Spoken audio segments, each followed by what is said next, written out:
Ang programang ito ay rated SPG. Striktong patnubay at gabay ng magulang ang kailangan. Maaaring may masiselang tema, lengguwahe, karahasan, sexual, horror o droga na hindi angkop sa mga bata. Ting na sila ni Paeng para iligtas sila ni Joanne, pero huli na ang lahat ay patay na ang kanyang ama at talagang sinunod ito ang kanyang lola. Dito na din pinatay nila ni Calvin itong kanyang ina ni Joanne, kung saan ito ay dumating ang mga kapulisan at talagang binaril ni Calvin itong si Joanne at hindi ito nakasalba.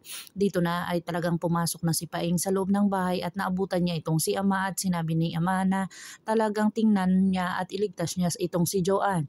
Dito na nakita ni Paeng itong si Joanne na duguan at talagang porsigido ito na mailigtas ang kanyang girlfriend. Dito na dinala ni Paeng itong si Joanne sa ospital kung saan makakaligtas kaya ito.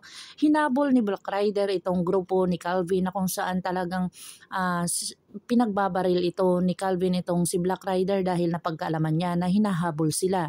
Dito na nga kaya magkakasalubong ang dalawang si Calvin at saka si Black Rider kung saan maipaghihiganti na ni Black Rider ang kanyang pamilya dito sa kamay ni Calvin.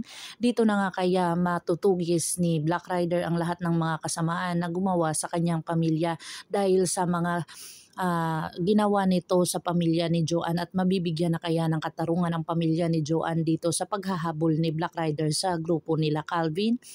Dito na kaya mailigtas ni Paeng itong kanyang girlfriend na kung saan nag-aagaw buhay pa ito at dinala niya ito sa ospital. Si Pretty naman ay talagang minamarites na naman ang kanyang mga kaibigan kung saan minamali na naman nito ng kapatid ni Hector at akala niya buntis itong si Pretty dahil sa talagang naamoy niya ang amoy ng durian at hindi niya ito nagustuhan kaya napaduwal siya dito. Pakakabangan natin ang mga susunod pa na episode ng Black Rider. Kung bago lang po kayo sa aking channel, please like, share, and subscribe para ma-update po kayo sa mga susunod pa. Yun lamang po at maraming salamat.